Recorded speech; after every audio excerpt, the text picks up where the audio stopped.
Bien-aimés dans le Seigneur, bon après-midi. J'aimerais que ce soir nous puissions, pendant que nous sommes en train de nous préparer pour voir le déclin total de l'année 2022, j'aimerais qu'ensemble nous puissions méditer une portion des Écritures et nous préparer à cette nouvelle année que le Seigneur te prépare à toi et que le Seigneur me prépare à moi également. Mais revenons un peu en arrière pour regarder ce qui vient de se passer il y a quelques jours. Un événement biblique s'est accompli dans la naissance mystérieuse de notre Seigneur et Sauveur Jésus-Christ. La Bible déclare dans le livre de Jean au chapitre 3, verset 16 de ce qui suit. Prenez votre Bible dans l'évangile de Jean au chapitre 3, verset 16. La Bible que j'ai ou la version de la Bible expliquée que j'ai dit ceci. Car Dieu a tellement aimé le monde qu'il a donné son Fils unique afin que quiconque croit en lui ne soit point perdu, mais qu'il ait la vie éternelle. Martin Luther King dit un jour que si l'homme n'a pas découvert qu'il mourra, il n'est pas encore apte à vivre.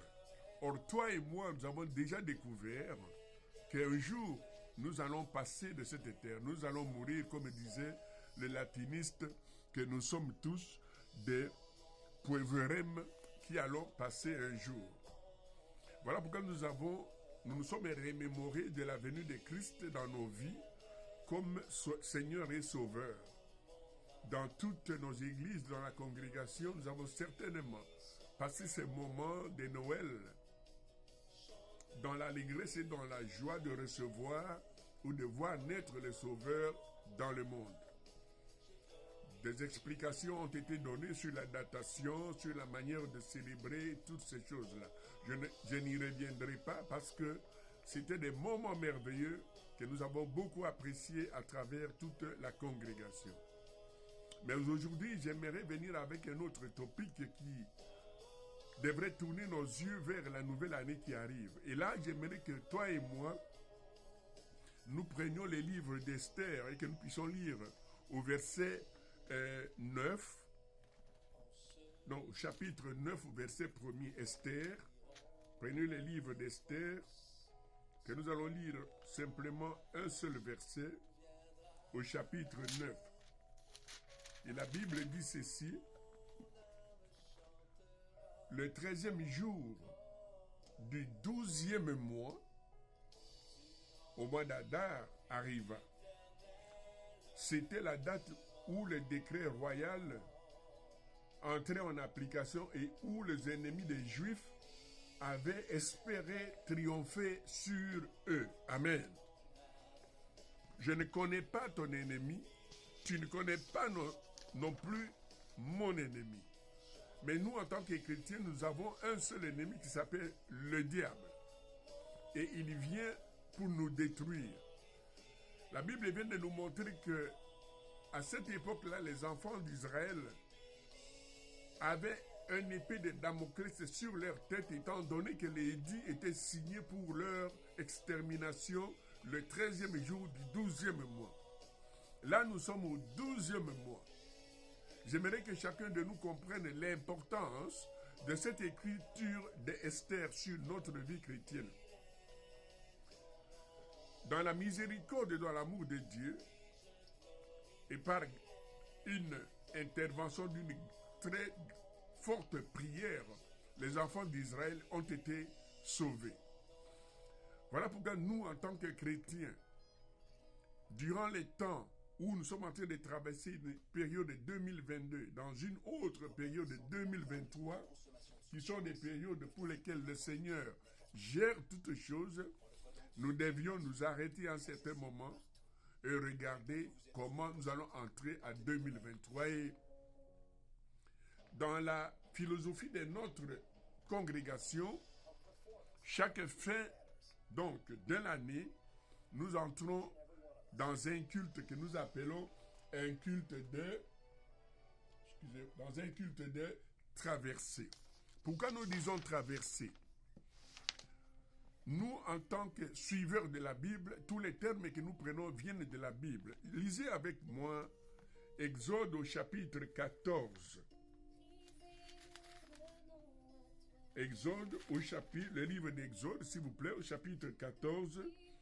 Prenez simplement le verset 16. La Bible dit: prends ton bâton en main et élève-le au-dessus de la mer.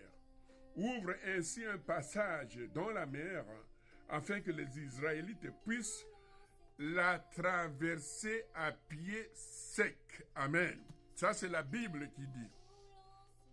Traverser l'Égypte, la mer, quittant un lieu de souffrance pour entrer dans un lieu que Dieu nous a promis, nous la traversons. Voilà pourquoi dans la congrégation et dans la vision de cette congrégation, les cultes de fin d'année, nous les appelons le culte de traversée. C'est pour nous conformer non seulement aux prescrits de la Bible et aux termes de la Bible. Et il y a un monsieur Daniel avait dit un jour ceci: le plus grand obstacle à la découverte n'est pas l'ignorance, mais l'illusion de la connaissance.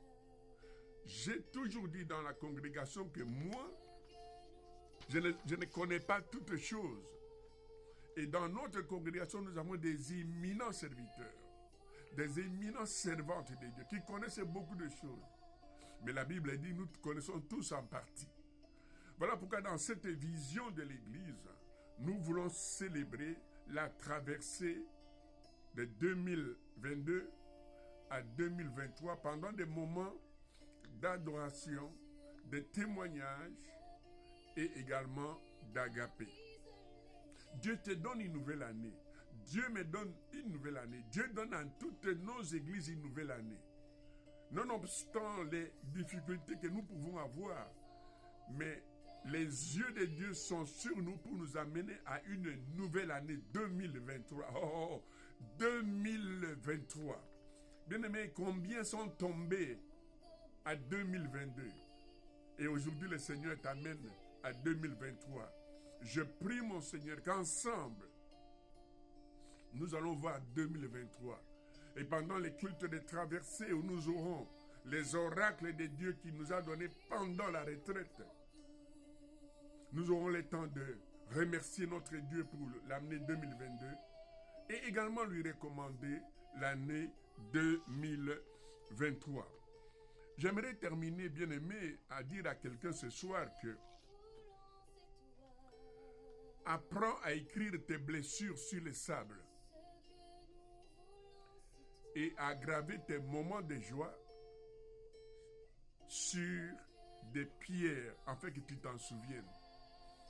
Tous les moments de douleur que nous avons eus à 2022, nous les avons gravés sur le sable. Quand l'eau viendra, ils partiront. Mais les moments de gloire, le moment de joie, nous les avons gravés sur des pierres afin que nous puissions nous en souvenir. Et avec notre Dieu, nous allons célébrer 2023. Dans la gloire, dans l'adoration, dans la louange au devant de ce Dieu-là. Je souhaite à chaque membre de toute la congrégation dans toutes nos églises de passer un très bon moment de culte de traversée. Et que le Seigneur, dans sa miséricorde, se souvienne de votre membership dans cette congrégation, également de tous les services que vous faites à l'intérieur de cette congrégation. Et que le nom de Dieu, notre Père, dans son amour, et que la grâce de Jésus de Nazareth, ainsi que la communion de l'Esprit accompagne chacun de vous en 2023, une année encore que le Seigneur nous fera du bien. Soyez ainsi bénis au nom de Jésus. Amen.